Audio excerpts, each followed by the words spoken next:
Grand Rising. And thank you all for joining us for another exciting Wednesday edition of the Female Solution Global Radio TV show. I'm Naima Latif. And on Wednesdays, we like to talk about reconnecting the family, not just the nuclear family, but our global family. We are all one family.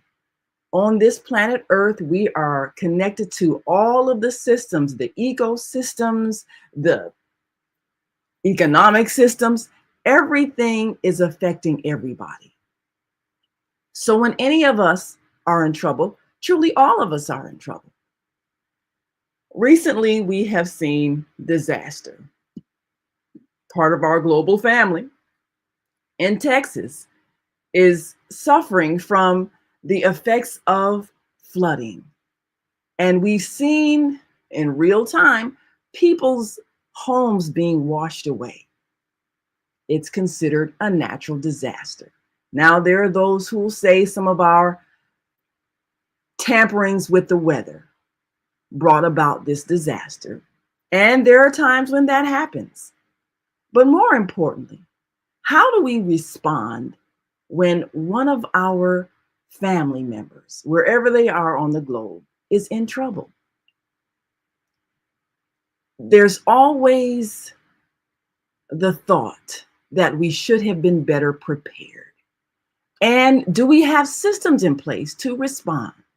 Well, there are many disasters that happen in life, whether it's health challenges that suddenly remove you from the scene and put you in bed, personal disasters that can cause you to lose your finances.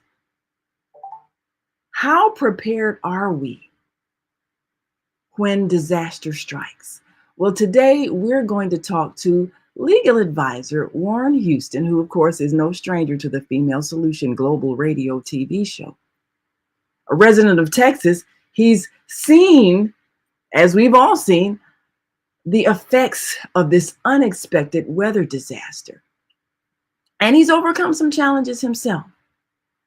But one of the things we want to take a look at is how prepared are we as a family, as a community, as a collective body to respond to people in need? Do we have the kinds of systems in place that help people, or are our systems designed to exploit their tragedy by making them pay? Does it make sense? And what should we be doing as conscious people to create better systems to respond to people when they are facing a challenge? We'll talk about that when we come back, and we'll be joined by our guest today, Warren Houston, as he joins us live from Texas to talk about what it takes to be prepared in a challenging situation and how we can learn to work together. We'll be right back. Stay with us.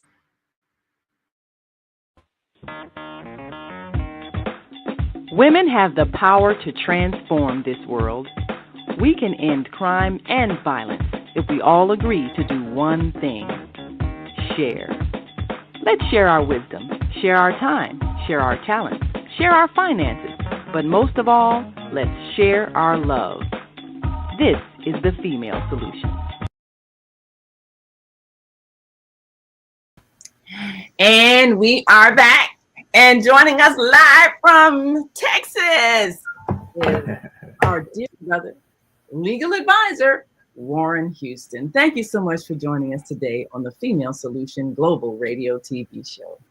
Well, thank you, Naima, for having me. It's a pleasure to always converse with you. Absolutely.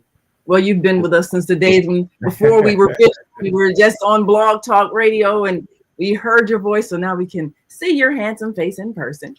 All right. Is my volume okay?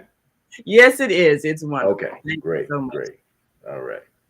Well, one of the things that really struck me when I looked at the people devastated down there in Texas was the fact that So many of our systems are designed to exploit you when you are going through tragedy, whether it's the insurance systems, Hmm. often that won't pay claims when you're living in a flood area, Right. you can't get flood insurance. Hmm. So Hmm. so then you end up not being able to recover from a disaster as we're seeing. And if you've got health challenges, if you get diagnosed with anything that could erupt in your life, you can't get health insurance. Hmm. So our systems are designed to make you pay only if you don't need the help. But if you really will need the help, these systems aren't designed to help you. Right. Right. Exactly. I agree.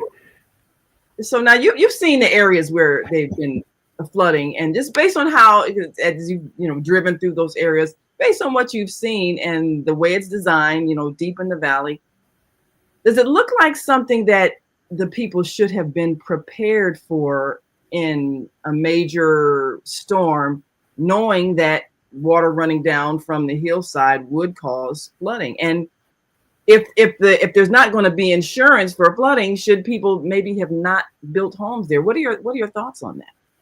Well, the thing about Texas, Texas is not, we're not, what's the word I'm looking for? In other words, we're used to flooding. And that's something that is a regular thing here in Texas, especially around the Houston area. Now, Kerrville, Texas, where that flood happened is somewhere around about 200 miles west of me, on the other side of San Antonio. And it sits very low, like in a valley like state, because when you're riding Interstate 10, which takes you into California, when you're going to Interstate 10, Kerrville sits under the freeway. And so when we heard about the flood, I could actually see that happening. Now, what I can say is I don't actually recollect anywhere in the history of Texas that area have ever flooded before. So sometimes it takes a disaster for us to realize that we need to do something about the situation. And I think that's what has happened now with that area, because right now we have like what 110, uh, 110 deceased, unalived, or however whatever word they want to use, and then we still have 161 missing. So that's a lot of people to be unprepared for the situation, especially as it relates to a natural disaster. But one thing I can say about Texans usually come together. We usually come together in situations like this. All the other stuff go out of the window. I don't like you. You don't like me. You're a Democrat. You're a Republican. You black or you white. We usually throw that stuff out the window in situations like this. Mm. Well, that's an important thing, to at least be a part of a culture where people tend to come together. Yeah. Have you seen disaster relief happening there, or are people still like in shock? I mean, are there makeshift places where people can go and stay the Well, night? I'm pretty sure. Again, like I said, that's about 200 miles from me. But the state of our governor, Greg Abbott, who's a wonderful governor in my opinion, he's doing all he can here in the state of Texas, and we're getting help from the president as well. And so I'm pretty sure other neighboring states around it coming together and do what they can do what they're able to do. And one thing that I think about when these things happen, it's an opportunity for us to display our humanity and to Yes. forget the insignificant differences. You can't, I mean, you can like the president or dislike the president, but you can't demonize people forever. So you're looking for something wrong no matter what happens. Yes. if, if, Yes. if the government is coming through, if the federal government is coming through with help, let's acknowledge that they're doing something humanitarian. If this has really been the human response. But you name a lot of things. One thing, let me bring up this particular point, and we've talked about this in times past on your show, and to explain to the American people how the United States was set up in its initial uh, birth, is that basically it was set up for a nation to be free to do for themselves. And this is where we have a problem as we are here in 2025. We have no more uh, community. What's the word I'm looking for? We don't come together as a community anymore. When I was coming up back in the 70s, especially people of color, we were very close. The neighbors knew everybody. We had certain picnics and those type of things where we all came together, and we don't do those type of things anymore.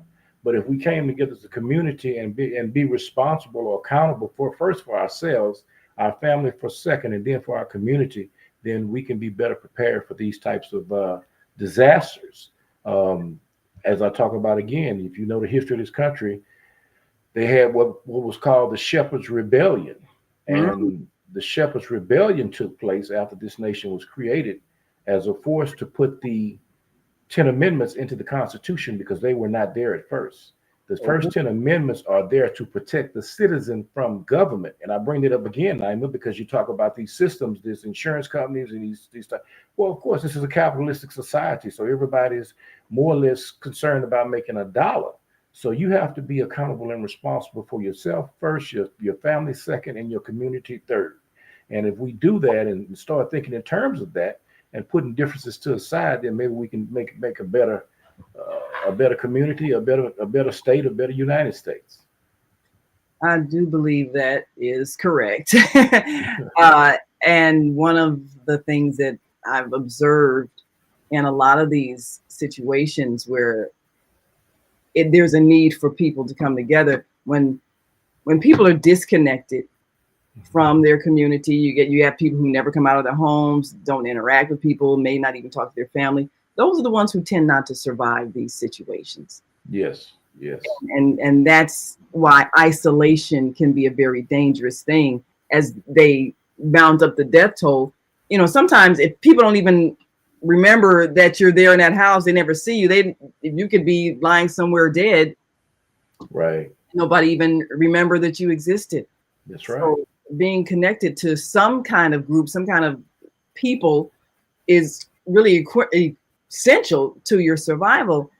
Matter of fact, I remember the first time that in the previous home where I lived, the block that I lived, we didn't have a block club. And what spurred us to create one was when a woman who was very reclusive, never came out of her front door. You never even saw her. She'd come out, go out her back door, go in her garage, do her grocery shopping, come back in her garage, go in her back door. We never saw her. She just lived with a bunch of cats. Because something had happened. I guess she got estranged from her son and daughter. So anyway, she died.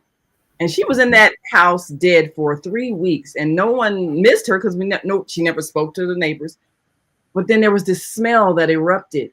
And, what it was coming from. And finally, we figured out it was coming from her house. And the police came and, they knocked on the door. They didn't get any answer. So they broke in the door and there she's lying there dead. Her cats then somehow they managed to survive. I don't know how. But her body had been in there for a long time. And we were just so horrified that someone could have been dead and not even notice that they were missing for that long. That's when we formed the Block Club. Realizing you have to be connected to people. And so I'm really grateful that we understood the need to be connected to a community for our safety, our security. You have to have people who check up on you. If you go through a health challenge, especially if you live alone, somebody has to be talking to you on a regular basis to make sure you're all right. And if you don't have that, you could be lying somewhere dead days before anybody even missed you. Yeah, that's for sure. I mean, if everyone should be involved, if nothing else, at least their community. Like you said, block leader or whatever neighborhood. If there's any kind of neighborhood community center, everyone should be involved in that and try to get to know your neighbors and know who you're staying next to, and this is the way you keep a lot of things under control. Keep up with being on top of everything is a lot of work, and because it's a lot of work, no one person can do it. And so they say it takes a village to raise a child. Absolutely. And so that's the same thing with the community. Everybody can't do everything, but if we come together and somebody's responsible for this and somebody's responsible for that, and so we can make a better community. Absolutely. And many of us remember the days when we grew up where the neighbors looked out for you and misbehaved. Your neighbors told your parents and you thought about it when they got home, they heard about it. So that's what keeps us safe, being connected to people. I was actually coming from the alderman's office yesterday because we're planning a block party this summer, and you have to get the permits for all that and everything. And I visited a pantry that was along the way, and just kind of noticed how there's a lot of food that the Chicago Food Depository and others will make available to people who may be going through some financial challenges and that kind of thing. And I'm thinking how many people are outdoors, whatever may have happened in their lives, lost their homes, don't have a way to eat, don't have a way to get food. One of our hosts, Zelda, who does Monday Morning Mindfulness, she has I guess you call it ministry, where she goes out and feeds the unhoused on a regular basis. And she has a drive to do this on a regular weekly basis, go out and find those people that live in the spots in the city where they're basically sleeping on concrete. But when you don't have a house, you don't have a car, you don't have a way to get around, how do you even get to places that serve food? And sometimes we have places stored up in food pantries that could, go bad, rot, and everything else, and they could be feedable. Yeah. So, I think about that kind of thing. So, well, we're going to take a quick break, and when we come back, we're going to take a look at what are the legal responsibilities, in your opinion, as a legal advisor. What are the legal responsibilities that you think a government has to make sure that all of the citizens are taken care of? And are we sometimes being abused by the government? And you talked about those amendments that were designed to protect. What rights should we have to make sure that our well-being is taken care of? If we're a citizen in a nation, we're paying taxes, what are our legal rights? And do we need to perhaps assert that they better serve us? So we'll be right back. We're going to greet our global family listening from all around the world. And when we come back, we'll take a look at how we can best serve our neighbors. We'll be right back. So stay with us.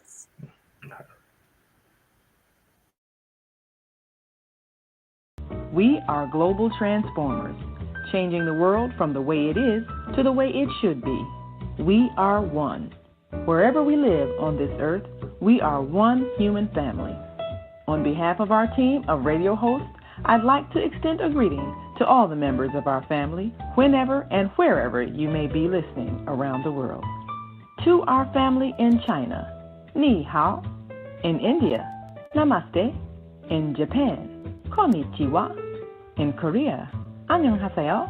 In Russia, Здравствуйте. In Germany, Guten Tag. In Poland, Dzień dobry. In France, Bonjour. In Spain, Hola. In Italy, Ciao. In Egypt, Ahlan wa sahlan. In Ghana, Akwaba. In Nigeria, Peleo. In South Africa, Sawubona. In Senegal, Nangadef. In Kenya, Jambo. In Israel, Shalom. In Pakistan, Afghanistan, Palestine, and Saudi Arabia, Assalamu alaikum. Greetings, and may peace be upon you all. Join us live on the on-air radio network. Call 727-731-5192. We want to talk to you.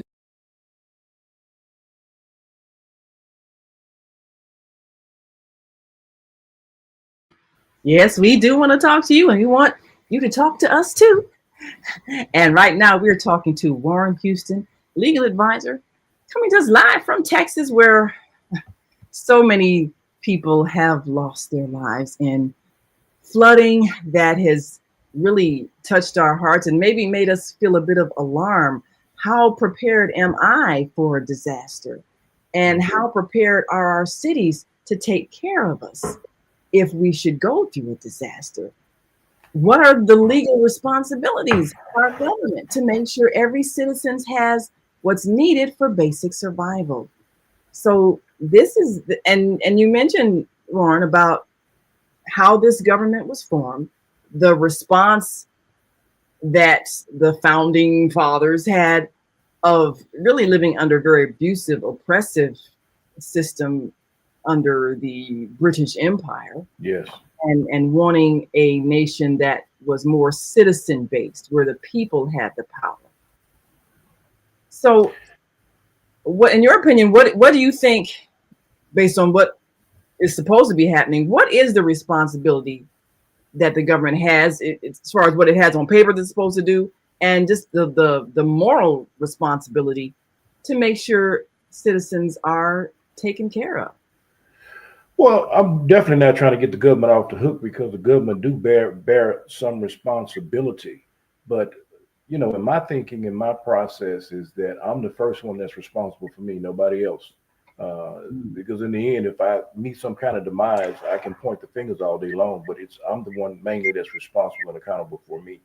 But one thing, as the government and we ourselves must do risk assessment and planning, is which we need to identify flood prone areas. And, I think FEMA has maps for that, and look up the topography and historical data of those areas, so we can locate those areas. And then after that, develop a flood emergency plan. And you can do this talk more so at the municipal level, which means you get with your city planners and your city council, and you understand these things. And then we form evacuation routes in the case of these emergencies. We know that we locate all the emergency shelters, and this is the community, in my opinion, working together with the government. So we make sure that we have our communication systems up, whether we're talking about radios or whatever, internet or whatever we can access during that time. So we understand and listen to all points bulletin, as I guess I would say, and listen to what the news has to say about the situation, what we need to do. That's just a start. There's much more. And I think that's also why it's necessary to be in an organized system, whether you form a block club or a community group or whatever, a church, a mosque, whatever you have, you should need to be connected to a group of people, so that you have people who can respond as a collective. And like you say, really your first responsibility is to yourself. You are the person who is responsible for looking out for your well-being. Everybody's needing to take responsibility for their own choices. And definitely when you're buying a home, you need to look at things like that. The home that I live in, we this community that I live in, Maple Park, it was built on what had been marshland. So they know that there's a tendency to flood, and most people, they put in, one of those sump pumps that pumps the water out, because we know that basements are going to tend to flood. But there's also a hurricane, and well, not a hurricane, a tornado area. So that means you need to have some lower level spaces that you can go to. If a tornado comes around and rips off the roof of your house, you need to be in the basement so that you don't get snatched and blown away, like Dorothy and the Wizard of Oz. So these are responsible decisions that you make as a potential homeowner. What has the government given you in terms of information on what tends to happen in that area? And do you purchase, do you invest, do you buy property where floods happen, disasters happen, and how well are you prepared? How well is the city prepared? But I think of other kinds of things also. And many of us who, as we age, we face various health challenges. How prepared are our systems to deal with health challenges that people may face? And I look at some of the war-torn areas where you got people coming in, limbs blown off and all that kind of thing. And, that's such a destabilizing thing, to be in a state of war. So definitely that's not to anybody's benefit. People already the hospitals are already overwhelmed with regular illnesses. But what would happen if there were to be some kind of an act of aggression or an act of war, and how disastrous would that be? How prepared are we? We're not prepared. Not we are not prepared for any major disaster. In the history of the United States, all these wars, we've never had war except for the Civil War.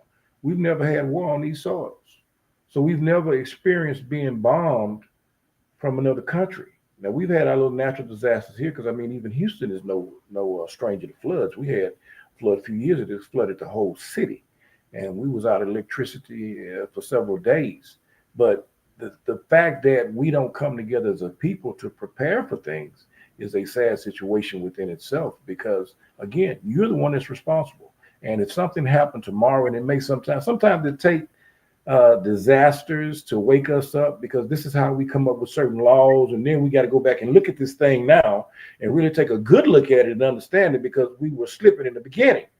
So if we will stop in this situation now, the reason why we're having this conversation is because of what happened. So it's making us think now. So if we would take the time and put some of those thoughts to action, don't do like we do with these funerals. You know, we somebody died, we come to the funeral, we see family and friends we haven't seen, and like, oh, we got to do this again. We're not going to let it be a funeral. And then you walk off, and then you don't see them till the next funeral because you don't do anything about it. You know? So that's tend to how these situations tend to be here, is because it's a disaster. It makes you think. It makes you, even if you have any compassion, your compassion goes out for those people. Mm-hmm. They showed a young lady in that situation, and her father, she was stuck in her house. The water was up to their knees. Her father is on hospice. And he's in the bed, and it's her father, and her son. And she was talking about how bad the water smelled. I mean, she opened the door, and you could just see just a river from her house all the way out into as far as you could see. And she's just begging for help. Can anybody come? Do anybody have any boats in the community? See, this is what happens when we come together as a community. Do we have any boat owners? Mm-hmm. How many people know how to swim? That you can swim in and get. These are thought processes that should come to our minds when we come to. But we need to put them in action. That's where we fail. We don't put them in action. So that's what we fail to do good, is we don't put these things in action. Yes, I definitely agree. This is a situation that should make you think, can I swim? Because if you cannot, how many YMCAs and other places offer swimming lessons? Maybe this is a catalyst to go and take some lessons, so that if water comes up over your head in any you can still to survive and move through the water and breathe. Yes. So all of these things should make us reflect, how prepared am I? How prepared is our community? Matter of fact, I think that's an excellent point you made about find out who owns a boat in your community. You got it parked out in your driveway or whatever. That's nice. Nice conversation piece, nice status piece. Can you save some people? But see, this will take a community effort. This will take having community meetings, and everybody that's living in the community showing their face and getting to know who's in the community and talk about these things and work on these things. This is the kind of stuff that if we actually had the unity, a lot of times we cry about so much that go on in this country, in our states, in our cities, our neighborhoods, but we don't come together in unity. A lot of the stuff we could stop, we could block it ourselves. But instead of that, we're running around arguing with the government, shaking the stick at the government, and doing all these marches. And of course, okay, it was good. As you heard me say before, that may have been good. I don't believe in what was good for the goose is good for the gander. The marches may have been good for the 1960s because that's what it was called for at that time. But I like to tell people, I am my ancestor. I am not my ancestors' echo. I'm their evolution. So I should have evolved from the 1960s up to 2025 and realize that this is a different time and a different strategy is needed. I so agree 100%. This is a time for us to take personal responsibility. And there are things we can do that it doesn't matter who's in office, who's at the helm in terms of the head of government. There are things that individuals can do. If you don't have a block club, perhaps you should be the one that initiates it. What happened in our block, the current block that I'm living in, and the community that I grew up in, we had always had a block club, but then, the older people, they got older, they passed away, and it just kind of fell apart. And then one summer, in this nice, pleasant community, there was a shooting. Saw two young men having a shootout, and we're all horrified because this just doesn't happen where I live. But that got us in motion, and we went out the house and got all of our neighbors. So everybody on the block, we got their name, their address, how many children they got, and all that. And we reformed the block club. Mm-hmm. So that when things happen, whether it's the street cleaning, we need to send out a notice, everybody move your cars or whatever, getting ready to have a block club party and all that, and get to know your neighbors, children, all that. If a disaster has to happen for you to realize that you need to know who your neighbors are. Well, what's happening in Texas, even if it's not happening in your backyard, it should be a catalyst to get some kind of organized structure so that if and when a disaster happens, you and your neighbors can respond. You can form a phone tree. You can call each other, make sure everybody's okay. Who's trapped in their house, whether fire, flood, tornado, whatever it is, but have an organized structure in your community that you belong to so that somebody knows that you exist and will check and see if you're okay. This should be the catalyst to do that. And if nobody else is doing it, if you're watching this show, that means you're the one that's supposed to do it. Oh, yeah. Yeah. That makes me think, Naima, when you talk about that, my mind goes back now to school, elementary, middle school, high school, when we had the fire drills. Yes. The fire drills, we would ring the bell 3 times and we have to jump up and everybody have to get in line in a certain way and move and exit the building in a certain way. Then somebody was responsible for taking count, make sure that everybody was out there and everybody was safe and away from the building. That's the same thing we have to do. Just as that we have to govern ourselves as opposed to being, again, responsible and accountable, because there's no teachers in the class or no principals to make you do that. Somebody has to take up the helm and say, hey, let's get this together. Let's get this done. Absolutely. We're going to take another quick break. And when we come back, we're going to take a look at within your family structure. Do you have a system of making sure that all of your relatives are known, connected to somebody? Do you have their current phone number? What happens if somebody has a heart attack and they live alone? How often do you call those people who may not be living with family members to make sure they're still alive or not collapse on the floor? I've fallen, I can't get up. I mean, it happens. So how connected are we to those who are our loved ones? And do we need to have a plan of action for those who may need our help? So we'll be right back after this quick break, and we invite you to stick and stay. Don't stray away. We'll be back. And of course, feel free to write in your comments.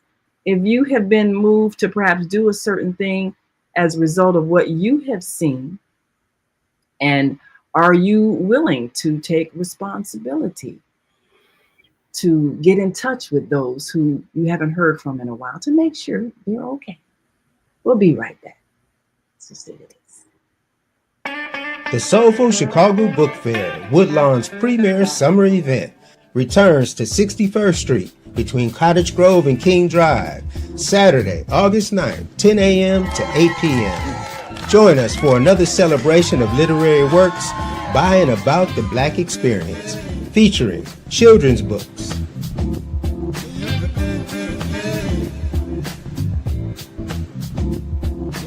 fiction books, and non-fiction works by local and international authors. The main stage will host an entertainment lineup second to none, with Pari Lemuel, Aniba and the Soul Stars, and the mesmerizing Moo Moo Fresh. Special guest, DJ Celeste. The community stage features a variety of family-friendly performances, such as DJ sets produced by IC Music, an organization that trains and promotes blind audio engineers. All this and more, Saturday, August 9th, free and open to all. Be there.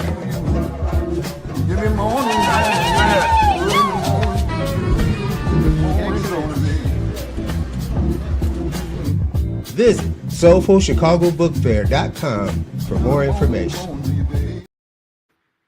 And we are back. Yes.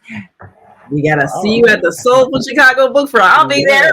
I was jamming off that beat. Yeah. Yes, well, that's produced by our Tuesday host Asada, and you get a chance to really see some powerful voices who have put their creative talents to literature. And we'll be there, of course, live on the Female Solution Global Radio TV show to introduce you to some people you need to know. All right. For that. One of y'all restaurants just made it to Houston. Really? Portillo's. Is that Portillo's. Oh my God. Yes. They done opened up about 3 or 4 here in Houston. Okay, yeah, we hang out at Portillo's all the time. As a matter of fact, I'm giving y'all a plug. Y'all need to advertise because all the time, so we need to exchange. Yeah, I ate at Portillo's in Chicago. That's why I knew it. I would come back and I realized they'd opened up 2. I was like, oh, okay, wow, okay, pretty good. Yeah, pretty good food, I must say. Love their cheese fries. You know, probably need to. Yes. Yeah. But you know, I'm really grateful that you have joined us today because you have such a wealth of information, and it's critical that we learn from every experience. And we've got some comments here, and I'm grateful for those who are watching. And Zelda from Higher Learning Network TV show says, Grand Rising, beautiful teachers. Thank you for making this information available. Grand Rising. Yes. And Martha Naila Abdullah says, Martha Naila here. Yes, we can benefit from the senior citizens method, a pull cord connected to Dunn Center for well check, no invasion of privacy, but keeping connected. Yes.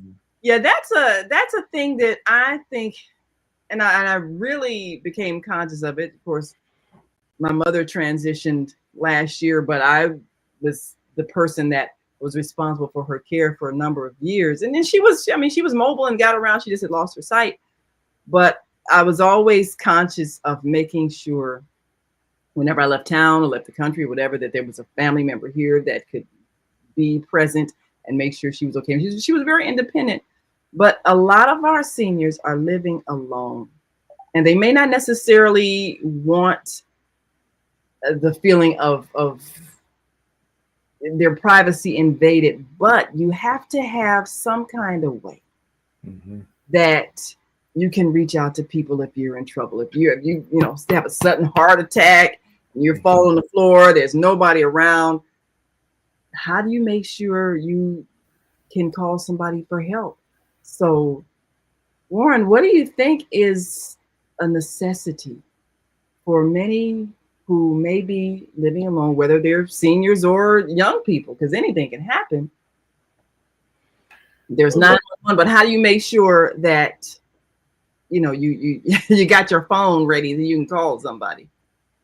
Well, again, especially if you're you have a medical condition or you're getting to be elderly, there should be someone responsible enough that you can trust with the key that you can give to, or if not, give them the key, put it in a certain location that you can let them know if there's an emergency to get that key from that location.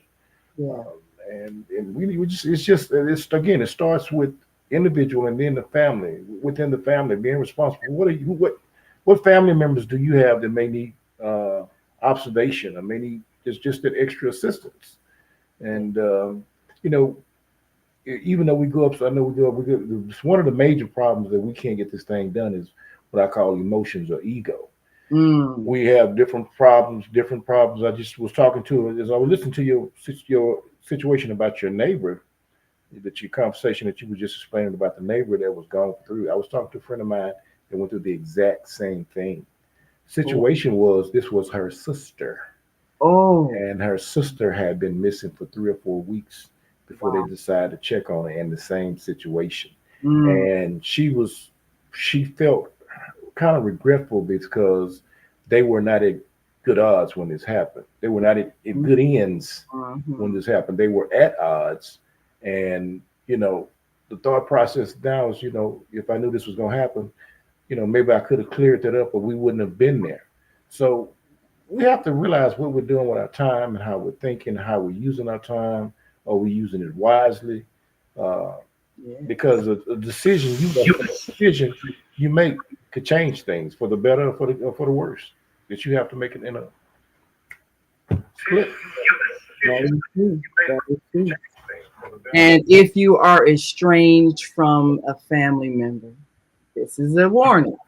You need to resolve it now, because you don't get a chance. You don't get a second chance once there's a sudden fatality. Oh, I wish we had made up. I wish I had told him how much I care for them. That's too late. Right. So if you're watching this show, this is divine intervention in your life. That person that you have not talked to because you got a beef with, and you're angry at some little thing that happened, years ago, whatever, you all have not speaking, make up today, because you're not going to get another chance once they're gone, and you're going to live with that regret for the rest of your life. Mm-hmm. So the things that we need to do. And a lot of times families will carry on grudges that they had from childhood. You mad because your sister stole your boyfriend when you were 16 and she was 17, and you haven't spoken to her since, and it's been 30 years. Let it go. Yeah. That's bad for your health anyway. A lot of times that's what causes stress. People don't know that cancer is a manifestation of repressed anger that you're carrying over periods of time. We're all energy beings. So these bodies are basically expressing the energy of our emotions over time. So if you are a long time stress, long time fear, long time anger, and I urge people to look up the book by Louise Hay. She's the author. She's written several books, but she speaks about each illness and which emotions triggered that illness, so that when you get ready to be healed, you have to heal it at the emotional level, because that's where it started. And holding those emotions for a long period of time, it eventually manifested in the cells in your body. So that's what happens. And how many of us are living with stress? And of course, heart attacks, strokes. I mean, many in our Female Solution family have dealt with the manifestation of stress in their bodies through strokes, heart attacks, seizures, things that you might not be outwardly showing the inner stress, but your body is feeling it, and it does manifest in an illness. So Warren, how do we help relieve stressful situations that family members may be undergoing? A lot of times family members are undergoing economic stress. And some families, they may share funds. They may have, should we have a family fund, a family emergency fund? This person had to have an unexpected operation and their insurance didn't cover, or this person lost a job and about to be put out of their house. This person may need to take a trip to see a child that's in another state and they don't have the funds, whatever the case may be. Should families have some kind of emergency fund that the family members can, tap into or rely on? Well, that most definitely, that goes without saying, because in the old saying, money make the world go round. So, even when you're dealing with disaster, now you're talking about millions and millions of dollars. If not, even if it don't go into the billions of dollars, because now you got a whole city or a whole town you got to clean up. You got 161 people missing. You got 110 people dead. Some of those are children, and those children, they have to be buried. And so when you start looking at all the expenses that's involved with this, then we know for sure money is the best thing that we definitely need to put back. Each family need to invest. And that's why if we really understood and I want to talk to just the Black people on this, my people on this, because we're the ones that's more divided than anybody. And family, if we look at it as a business, and it is that, okay, it's fine to have the love and the romance. I'm not knocking that, but the main purpose of a family is it relates to a business. Excuse me.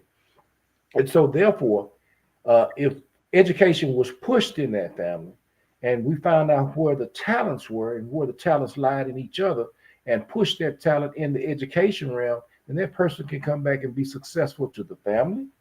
He could be successful to the community that he came from. But we can't do these things because we're so divided. And we're divided sometimes even with jealousy and envy. You know, people will hate you just because of who you are. Not that you've done anything to them, but they will hate you. So a lot of times it's almost like when black people become successful, they have to leave their community permanently and can't come back because there's a divide between us. And in some kind of way that needs to stop so we can pull each other up. Hmm. That is a critical point that you have made, because inner jealousy Mm-hmm. keeps us from cooperating. And when you can't cooperate, it was it what is it saying? If you don't hang together, you'll hang separately in terms of like hanging. But Yeah. but so often we all collapse because we don't create structures where we're working together. Like you said, if now let's say if a family all pulled together, maybe one of them wanted to become a lawyer and wanted to go to law school, but that particular family didn't have the money. But this child really wanted to go, and they did all they could, got whatever scholarship they needed, but they didn't quite have all the expenses.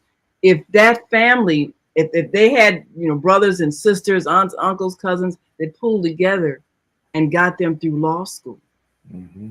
then they can become the family lawyer. Yes, yes. And if that person becomes, you know, now you're about to bring out a little of the ministry in me. Of course, I've been in that office before too. But I always like reading when the Bible was talking about Aaron and the oil being poured from Aaron's beard and how it went down and wet the garment. What that was basically saying that if, in its metaphorical terms, that if the priest Aaron was blessed, then the oil that flew from him should have flowed on the whole nation of Israel that was out there. And this is the thing that Naeem is talking about, that what I'm talking about is that if the family would pull together and push that person to that point of success, well, now he's up the ladder. He can pull the ladder down and begin to pull the rest of us up little by little and help everybody look at their dream and their situation and help them maintain and manage that.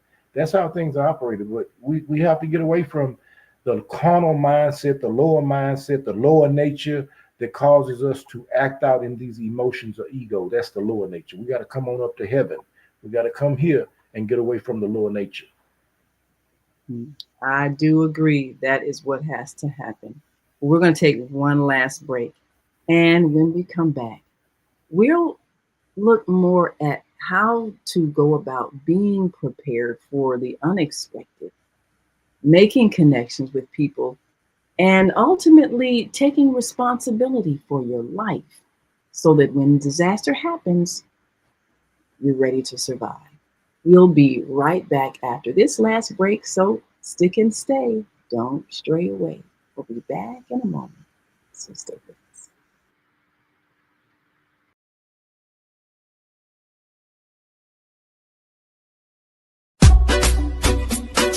Aha! The Alexander Experience in association with We Dream in Color Foundation presents the 2025 We Dream in Color Humanitarian and Unity Celebration at the historical Du Sabo Museum of Black History, honoring phenomenal people doing extraordinary things and empowering others to dream big. Save the date, Saturday, July 19, 2025, for an evening of celebrating life in this year of elevation, where unity and diversity meet, history will be made by the clear vision of the people's chief himself, Chief Tamba Taylor, aka the Are Etesheye of Akola Ijesha Kingdom. VIP red carpet and interviews start immediately by 6:30 p.m. American time. Show presentation starts by 8 p.m. while ticket sale go publicly in mid-May. Contact We Dream in Color Foundation for ticket and reservation. Go to wedreamcolor.org or your favorite honoree.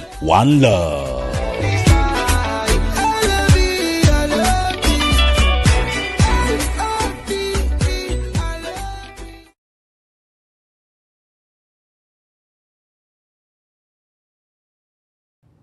Hi, I'm Naima Latif, and if you're watching this, that means you're one of the 4.6 billion people from around the world who are using an electronic device to talk to people. In these times, people are using the internet to talk to everybody. Friends, neighbors, family members, co-workers. People are on their cell phones and computers all day long. Now, if you're in business, that is great news. That means you can sell your products and services all day long and never have to leave your home. All you need is a media connection, somebody to connect you to an audience. And that's why I'm talking to you today. We produce programs, and our audience members are people who shop. They buy clothes, food, beauty supplies, cleaning supplies, home repair, transportation services, child care services. Whatever you're selling, they need to buy it. We're your media connection. Just follow this link, and tomorrow you can sit back and relax at home while your business is making you money. Yes, and we are back. And of course, we also want you all to look out for the July 19th We Dream in Color Humanitarian and Unity Celebration.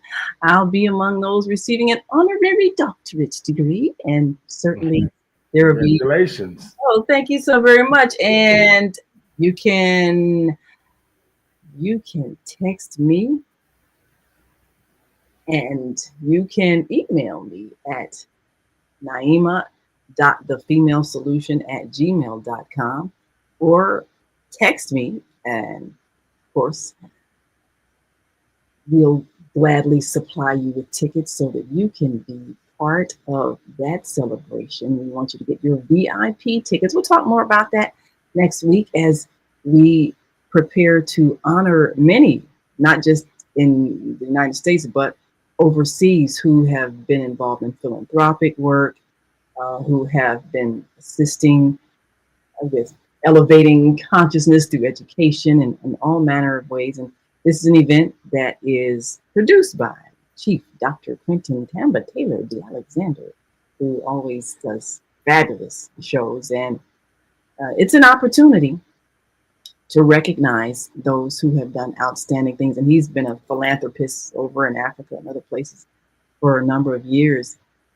But we've got people right here who need help and could benefit from the overabundance of others.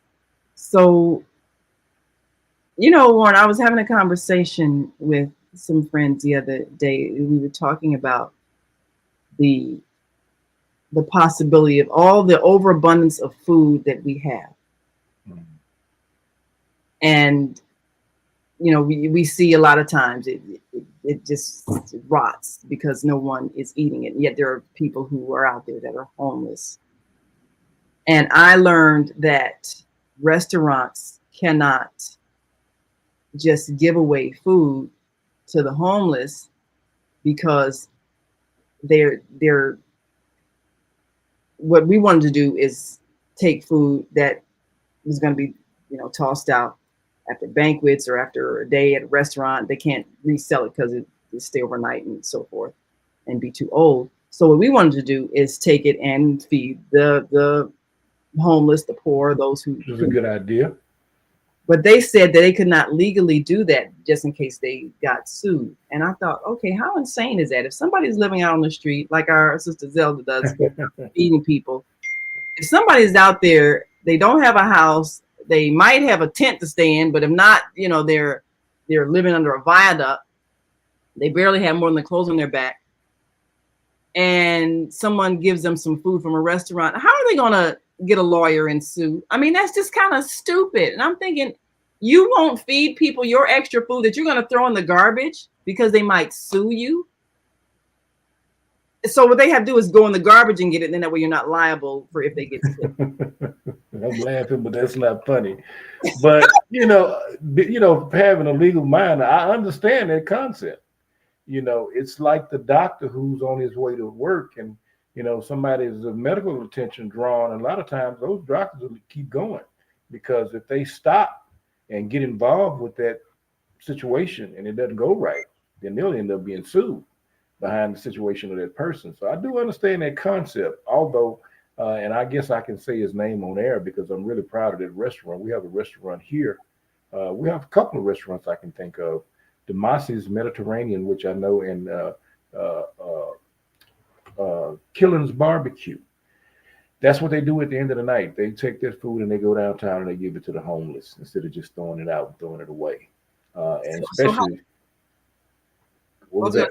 How did they decide to do that and not worry about a lawsuit? I guess it's just their mindset, because there's nothing in the law to say you can't do it. But with the possibility of what you just said is very real. And we may not see ourselves, somebody in this situation trying to sue, but at the same time, you got people that are very clever and they have a mindset to think on the evil tip and how they can exploit folks. So that is a possibility. Now, I don't know if I would side on that possibility. I'd probably be like these two places here. And when I talk about Killen's Barbecue, everybody in Houston knows about Killen's Barbecue because it's just that good. So you're taking quality food and going out and do what people would look at that very quality food and taking it to the homeless at night with all that did not sell that day. So that's not a bad idea.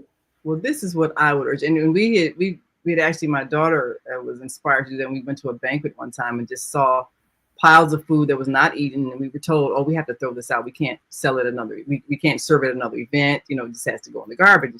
There's got to be a way to get this food to people that need it. So that night we convinced them to take pans of it to a shelter here. But there's a need for us to help those who need help. So I would urge any restaurant owner, if you work at a restaurant, talk to the owners. If you're watching this show, this again is divine intervention. You're supposed to do something. Urge them to take that food and, maybe you can get in touch with our Monday morning mindfulness host, Zelda, because she's feeding people every week that are living on concrete. We need to do that on a regular basis. Help people, help people, help people. This is what reduces crime. If we can help people, then they won't feel like they have to steal because no one will share. Right. So, don't worry about if this homeless person is going to get a lawyer and retain them for $1,500 a month, even though they don't have a house to sleep in. And it's highly not likely. Highly not likely. Highly not likely. Just follow your heart. Feed the people. If you've got extra food, don't let it go to waste. If you've got food in your household and you're living alone and you got cans and cans and cans of food you're never going to eat, donate it to a shelter. Give it away. Don't just let it spoil and then throw it out. We have to start helping each other.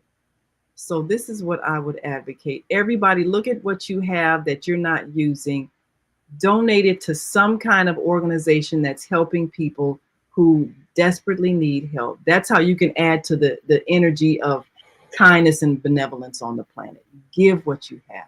So any last words of advice, Warren, for those who need to take responsibility, be prepared for what's unforeseeable, and make sure they know where their family members are? What advice would you give? Well, one of my favorite songs is by the late King of Pop, Michael Jackson. And he says that I'm starting with the man in the mirror. And that's where it always starts. It starts with us. It doesn't start with doubt. What can you do? JFK, I think it was JFK, say, ask not what your country can do for you, but what you can do for your country. So when you start having that mindset and become a blessing, what will normally happen, and I do believe, I don't care what religion you are, that's fine. I don't have a problem with that. But I'm a very spiritual man. Even outside of knowing the law, I'm very spiritual, and I believe in the God that is within me. And so when you make one step, he'll make two. So as you begin to do things, especially if you're doing it from not a selfish, but a selfless manner, then you'll find yourself being blessed before you even know it. So that would be my advice. Naima, I appreciate you for having me on the show. It's been a while, but I have enjoyed this hour that we have had to converse with each other. Yes, it's been fabulous. And we'll have to have you back because you're a man with so much wealth of knowledge. And, as soon as you, of course, you've been doing law classes, and there's a need for that as well. So as soon as you've got another event or class coming, just let us know, and we'll make sure we promote that, because we need knowledge. All right, we'll do. Yes, we do. Well, thank you all for joining us on this Wednesday edition of the Female Solution Global Radio TV show as we reconnect the family. And join us tomorrow. Come on back for Mama Africa's House, always giving us some fantastic guests, people that you need to know.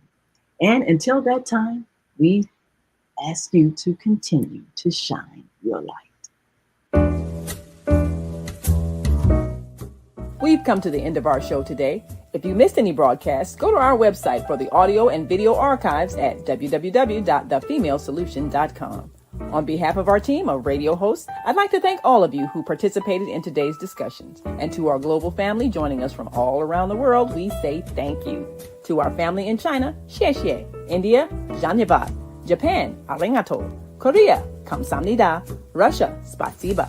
Germany, danke. Poland, dziękuję. France, merci. Spain, gracias. Italy, grazie. Egypt, shukran. Ghana, madasi. Nigeria, eshe. South Africa, ngiyabonga. Senegal, jareh. Kenya, asante. Israel, toda. Pakistan, shukriya. Afghanistan, tashakur. Saudi Arabia and Palestine, shukran. Assalamu alaikum wa rahmatullahi wa barakatuhu. Thank you, and may peace be upon you and the mercy of God and God's blessings.